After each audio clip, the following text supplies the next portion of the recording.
검찰의 그 아첨의 광기를 봅시다. 이거 뉴탐사에서 나온 건데요. 뉴탐사 그 후울 녹취 쌍방울 김성태 수양 어머니가 알려준 대북 송금의 진실 알아요? 나는 그 진실을. 그러니까 그 얘기 지금 하면 안 돼요. 제가 좀 불리하게 되니까. 그 김성태는 부모가 다 돌아가셨어요. 근데 어머니가 먼저 돌아가시고 그 수양 어머니를 다시 했는데 아버지도 또 돌아가셨어요. 그래서 수양 어머니가 그 김성태를 지금 봐주고 있는 거예요. 이 녹취 방송은 35분짜리인데 다 들어보셨을 거예요. 나도 한번 쭉 들었는데 이 수양 어머니가 그 뭡니까? 저거예요. 뭐죠? 그 스님이에요. 비군이라고 그러죠. 여자니까. 비군이라고 그러나? 그죠? 그러니까 안 들어보신 분들은 이걸 들어보면 지금 검찰이 얼마나 이걸 조작했는지 수양 어머니가 진실로 강진구와의 대담을 통해서 전화 통해서 지금 이 쌍방울이 뭐 때문에 그렇게 됐고 김성태가 뭐 때문에 그렇게 됐고 이 검찰 이놈들이 무슨 짓을 해가지고 이재명을 잡아 넣으려고 하는지가 이 김성태 이게 언제 녹취하냐면 4월 달쯤에 5월 달인가 금년 5월 달쯤에 녹화를 한 거예요. 직접 이 김성태 수양 어머니와 전화해서. 그래서 그걸 지금 푸는 겁니다. 제가 그 댓글 고정 댓글로 연결해 놓겠습니다. 그 링크를 들어가서 안 보신 분들은 한번 보시길 바랍니다. 검찰 그 아첨의 광기를 한번 다시 봅시다. 주가 조작 김건희를 무혐의 처분했어요. 이 광기죠. 이게 검찰의 광기. 다 무혐의 처분했다는 거예요. 심우정, 이창수, 조상원, 최재훈 이 네 놈은 어떻게든지 처벌해야 됩니다. 이제 국가를 정상화한 다음에 이 네 놈은 전부 다 처벌해서 다시는 변호사 일도 못하게 만들어야 됩니다. 그리고 그 전에 입법을 해야 됩니다. 이게 국가 범죄거든요. 이게 공직에 앉아서 이 짓을 했다는 것은 국가 범죄이기 때문에 국가 범죄를 저지른 놈에 대해서는 다시는 이 사회생활을 할 수 없도록 사회적 처벌을 해야 됩니다. 심우정, 이창수, 조상원 이런 놈들 꼭 이름을 기억해 두십시오. 아주 나쁜 놈들입니다. 아첨의 광기가 우리 사회를 지배하고 있습니다. 김건희와 명태균 그 주술적 광기를 봅시다. 윤석열이 있는데 그걸 이용해 먹은 게 김건희입니다. 무슨 애정이 있지 않아요. 본인이 그러잖아. 바보고 자기 말 잘 들으니까 데리고 살지. 또 밥 많이 처먹고 밥이나 많이 처먹고 배때기 나오고 잘생기기를 했어. 또 방구나 붕붕 끼고 뭘 볼 게 있어서 내가 이 사람하고 살아요 이러잖아. 그 이명수 기자가 당신 같은 그런 남자하고 살고 싶어요? 그래서 이용해 먹기 위해서 사는 거예요.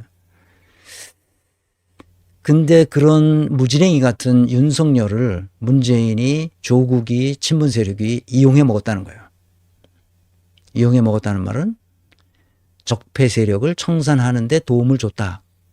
그런 거지. 개혁은 구조와 시스템을 바꾸는 건데 구조와 시스템은 저항이 있으니까 하나도 안 했다. 지금 그 얘기입니다. 문재인 조국 친문 세력도 사회적 처벌이 필요합니다. 자신의 막스 베버가 얘기한 대로 열정, 책임감, 균형 감각이 있어야 되는데 책임감이 중요해요. 책임감이 있어야 되는 거예요. 명태균, 김건희를 이용해 먹었죠. 그래서 자기 이익을 챙기려고 그러다가 걸린 거예요. 김영선이, 김종인이, 이준석이, 오세훈이 이놈도 안철수는 더 이상 이제 희망이 없고 오세훈이가 이제 자기 대권을 생각하고 어쩌고 저쩌고 하는 모양인데 웃기는 소리입니다. 박완수, 홍준표, 김진태, 그다음에 이 세 놈, 이놈들은 윤석열을 삶아 먹는다고 꿈 해몽을 해줘서 나가리 된 이 놈들도 다 똑같은 놈들이에요. 여기 다 똑같은. 여기 있는 이름으로 나온 이 놈들은 다 똑같은 놈들이에요. 여기 다. 명태균, 김건희 샤머니즘에 걸려든 놈들이죠. 그러니까 한심한 놈들이니까 한마디로. 더 이상 다른 얘기를 할 필요가 없어요. 입이 아파 얘네들은. 주술적 광기에 걸려들어서 자기 인생을 망친 애들이죠. 한독수 이 아첨의 광기입니다. 이 검찰 애들이 아첨하는 것보다 더 심하게 아첨하고 있어요. 한독수가 49년생이더구만요. 근데 자기보다 12년이나 아래인 누구야? 윤석열 앞에 아주 그냥 바싹 엎드려 무릎 꿇고 아첨하고 있어요. 이거 인간이 아닙니다. 이게 광기가 있지 않고는 이렇게 할 수가 없어요, 인간은. 한독수가 이제 작년의 얘기인데 독도는 우리 땅이냐고 국회의사당에서 질문합니다. 그랬더니 국도는 우리 땅이냐고 물었어요. 그랬더니 절대 아닙니다. 황당한 말실수였는데 말실수가 아니라 말실수는 가끔 그 무의식에서 그냥 뛰어나오는 거거든요. 절대 아니다. 일본 땅이라는 거지. 우리 땅이 절대 아니니까.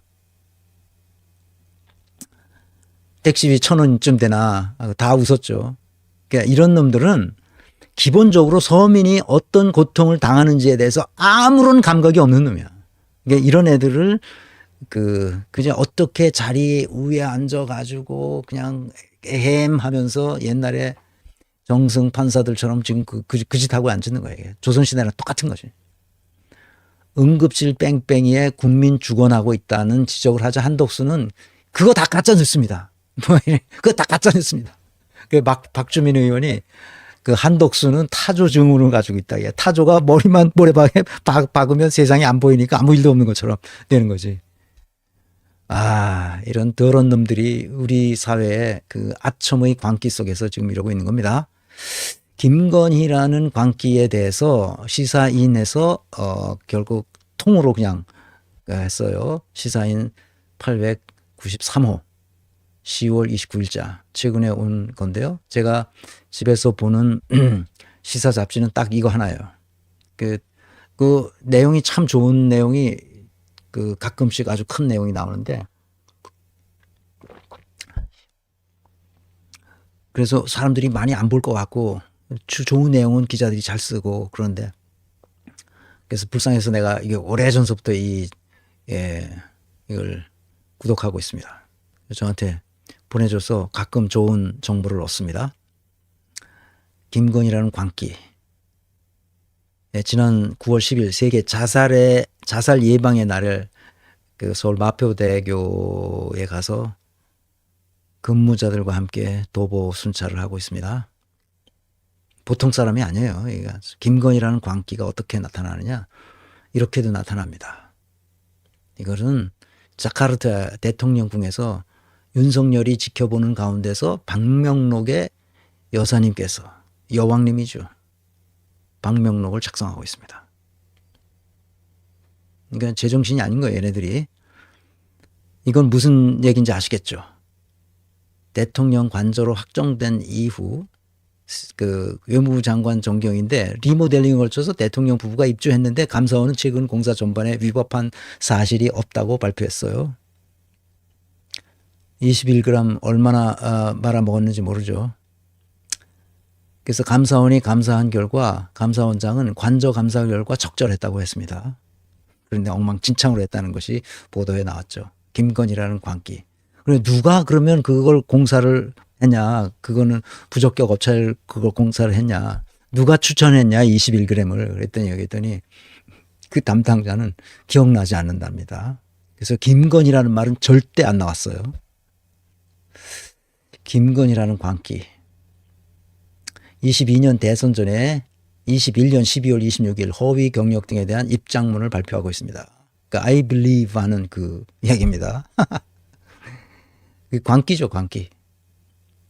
김건희라는 광기에 대해서 쭉 얘기합시다. 철없이 떠드는 우리 오빠 용서해 주세요. 무식하면 원래 그래요. 제가 명 선생님께 의지하는 상황에서 오빠가 이해가 안 가더라고요. 지가 뭘 안다고.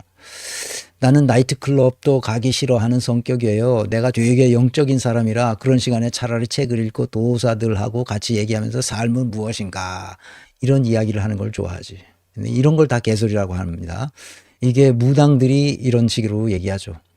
내가 권력을 잡으면 거기는 완전히 무사하지 못할 거야. 권력이라는 게 잡으면 우리가 안 시켜도 경찰들이 알아서 입건해요. 그래서 무서운 거지.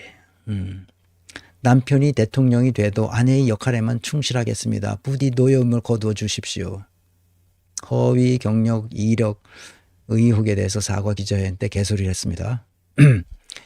꼭 명품을 입어야 할 일이 있다면 제 사비로 구입하겠습니다. 돈 버는 일이 얼마나 힘든지 누구보다 잘 알고 있습니다. 국민 세금을 허투루 쓰는 일은 절대로 없을 것입니다. 네, 이 반대로 하죠. 이게 바로 이 샤머니즘의 특징이에요. 샤머니즘에 몰입되면 이렇게 됩니다. 모든 도덕적 관념이 사라져요. 샤머니즘은 철저한 자기 이익을 위해서 하는 거예요. 그래서 문제가 되는 거예요. 그래서 샤머니즘을 비판합니다. 샤머니즘은 인간의 존엄성에 아무런 관심이 없어요. 그래서 비판하는 겁니다. 그래서 샤머니즘은 학문이 되기가 어려워요. 저에 대한 관심이 끊어지면 적극적으로 남북 문제에 나설 생각이에요. 남북 통일해야 되고 북한 주민이 우리 국민이니까 빨리 수용해야 해서. 야, 통이 커요. 그야말로. 아, 이렇게 무식한 여자 난 처음 봤어요. 통일이 그렇게 될 수 있으면 벌써 했지, 이 사람아. 대통령과 제 특검 문제로 불편하셨던 것 같은데 제가 대신 사과드릴게요. 한동훈한테 보낸 문자인데 그 익십했더는 그겁니다. 마지막으로 단수 공천 나 역시 좋지. 기본 전략은 경선이 돼야 하고 지금은 김영선 의원이 약체 후보들을 설득할 수밖에 없다. 그래서 지난 총선에 물 먹었습니다. 김건희라는 광기에 대해서 다시 생각해 봅시다. 김건희의 비판적인 중앙일보와 조선일보를 옆에 놓고 타임지에서 김건희 의혹을 다뤘습니다. 이제 끝난 거죠. 세계적 언론이 국내 조중에서 다뤘어요. 조중도 이제는 윤석열을 버린 거죠. 그리고 타임지에서 나왔기 때문에 이제 더 이상 국제적으로는 희망이 없습니다. 웬만하면 정상이 왔을 때 좋게 써줍니다.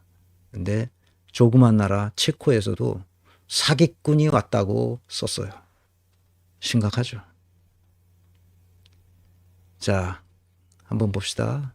김건희라는 광기 어떻게 연결되는지 보십시다. 김영선하고 연결되고 명태균하고 연결되고 여기 이인모 연결되고 이인모와 그 부인 신씨 연결되고 그다음에 김대남하고 연결되고 김진우라고 김건희의 오빠죠. 친오빠죠. 이게 여긴 친오빠예요. 여긴 친오빠는 윤석열보다는 똑똑한 것 같습니다. 그러니까 얘들 사업해서 막 그 국고 빼먹고 그러는 짓에 아주 열을 올리는 놈이죠. 그 황종호라는 황하영이 아들, 그 강릉의 무슨 저거 같은 그 아들, 이놈이 지금 행정관이죠. 그래서 김건희를 아주 이렇게 감싸고 어깨 쥐져 눌리고 들어가고 뭐 그러는 게 아마 황종호였다는 것 같아요. 그 다음에 이종호가 있고, 블랙펄, 그 BP 패밀리의 그 아주 그 중추적인 역할을 하는 이종호 있고, 이종호는 두 군데 걸려 있어요. 하나는, 그 최상병 사망 사건과 관련이 있고, 임성근을 어떻게든지 빼돌리려고 그랬고, 그 다음에 조병로와도 관련이 있어요. 조병로는 그 관세청의 마약 밀수 사건, 백혜룡 경정이 이 수사했던 그거를 무마하려고 했던 그 조병로, 이놈도 이종호를 사다리로 해서 김건희와 연결이 돼 있죠. 그 다음에 권오수, 최은순 이렇게 돼 있습니다. 그러니까 여기서 빠지는 사람은 강혜경, 그 다음에 이명수 기자, 그 다음에 최재형 목사, 요 세 사람만 빠지고 나머지는 다 감방 가야 될 사람들입니다.